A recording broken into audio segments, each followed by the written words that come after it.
Happy Maker Monday, everybody. This is Angie from 5 Monkey Quilts. We are talking about a very specific skill set today. So I wanted to talk about this quilt here. So if you have been in our shop, then you have seen our Barrel of Fun quilt. The technique we're going to talk about today is these diamonds here. So we made this using strip sets instead of individual 60-degree diamonds, which can be tricky, and getting them to line up really perfectly in the points and not cut the points off and all that stuff. There's a few tricks that make that easier to manage. One of the things you're going to want to do when you make strip sets for diamonds is you're going to want to stagger them like they are here, because if you sew them as a straight strip row, you're going to waste this entire bit over here and the entire bit over there. So if you stagger them, you get more use of your fabric. So instead of measuring them out, what I'm going to do is I'm going to take my middle piece here, and I'm just going to fold it as a 45-degree angle. That tells me how wide my strip is. So I can just line this up with the edge of my first strip, and I'm using a little friction pen because this is going to get cut off anyway. I'm going to make a little mark as a reference. Then I'm going to slide this over and match that point up to that line reference that I made. And I'm going to slide my next piece over. I'm going to make a little mark where that fold is too. So this one fold marks both pieces of fabric. I'm going to do the same thing with this one. I'm going to fold this on the angle, scoot it over to the edge of my middle piece here, make a mark, and make a mark. So without measuring anything, we know what our staggers are going to be. Okay, so I'm going to take and stagger all of my pieces of fabric like this. Then all we have to do is line up. I'm going to pin this piece to this piece and this piece to this piece. And I'm going to sew from here off the end of my fabric with a scant 1/4 inch seam. I have sewn these together and sewn these together. I have pressed it towards the orange. If you don't have an obvious dark fabric, just pick one, but be consistent about which direction you're pressing. So now I'm going to sew this to here, and I'm going to sew this to here, and we're going to press them both toward the orange again. Now I have my strip set all pressed. Everything's pressed towards the orange. I've made 2 strip sets. One is 5 strips, where these 3 strips are the same size and these 2 strips are 1/2 inch bigger. And then there is a second strip set that just has 3.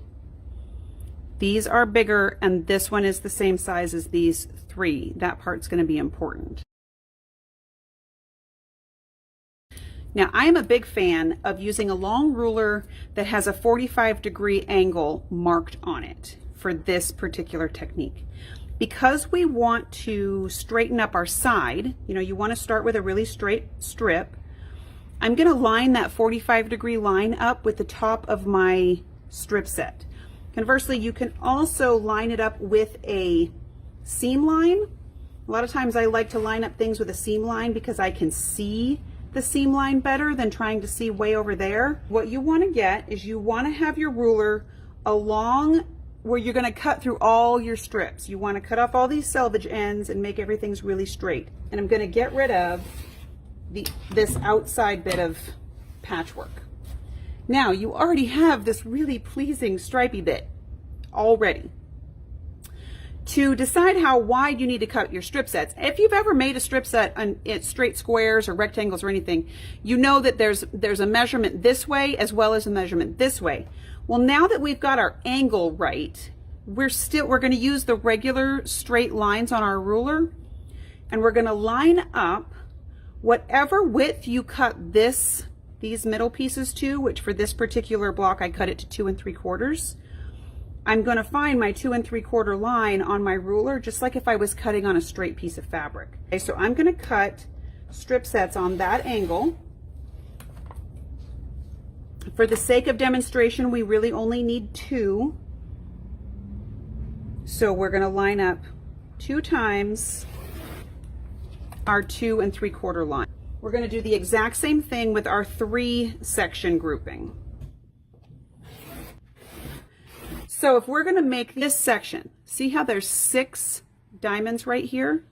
If you look within the pattern, you'll see here's a 1, 2, 3, 4, 5 segment section, and here's the other one. So if we lay out our five section piece and you put them next to each other, you shouldn't have the same colors lining up. I want to join these points and these points. I want to make sure that this right here matches up. So I'm going to flip this over, line my ruler up so that I have a 1/4 inch allowance along this side, so that you don't have to figure out where you want things to line up. Just make a mark all the way down. It'll help you out. Don't try to figure out where you're going to match things up. Just make a 1/4 inch seam or 1/4 inch marking all the way down. Now I've marked that side, which means now I want to mark this side. So I'm going to flip this over and mark a 1/4 inch. I've got a marking on this side and I have a marking on this side. So I'm going to put these right sides together. Make sure that you are not matching up colors. Make sure that the oranges aren't next to the oranges and the cream's next to the cream. Make sure your orange is next to your cream. Flip this over. This is a drizzle pad.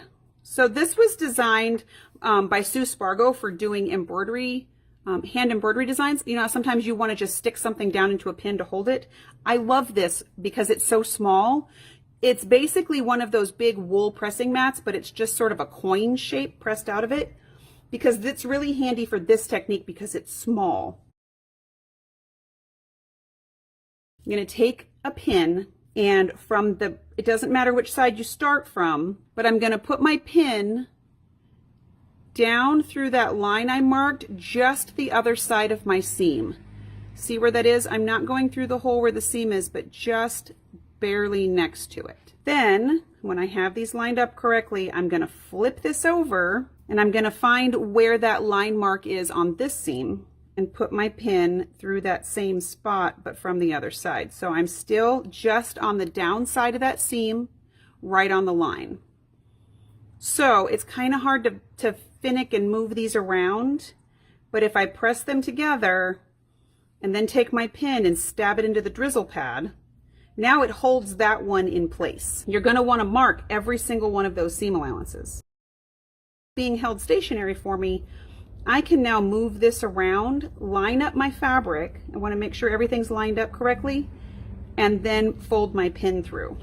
I know this seems like a weird, tedious thing, but I promise you it makes a big difference. Then, because these pins are holding my seams in place exactly where I want them, now I'm going to move my fabric around to get it lined up in the other areas, and I'm going to put pins out of the way. I'm going to do that with both of these pieces. I'm going to go and sew this. Now I've sewn it. I'm going to pull my pins out and let's see what we've got. We're going to open this up and see how we did. That, all right, now that is definitely something I can live with. Now what most patterns tell you to do when you're doing this project is take your seam, line these up like this, flip this over and line up your 1/4 inch here and here and pin it, and then sew those together. Now the reason I don't love this way is because when I do that, I never remember if it's the top one I'm supposed to line up or the bottom one I'm supposed to line up. And there's a big old gap in there. See the gap? There's like is hard for me to predict and check. And I always sew them backwards the first time, and then I've got to rip it out. And when I pull them back, this is typically what I end up with when I try to do it that way. This makes me bonkers because every point is missing. And I lined it up the edge of my seams. I had a 1/4 inch here, but they just move in the process. So we're going to fix this one, and we're going to then sew this one to this one, and we're going to lay this all out so you know exactly what your end result should look like. Now we have our 2 segments sewn together. I went back and I re-sewed this with my technique so it came out straighter. So I'm going to do the same thing I did before.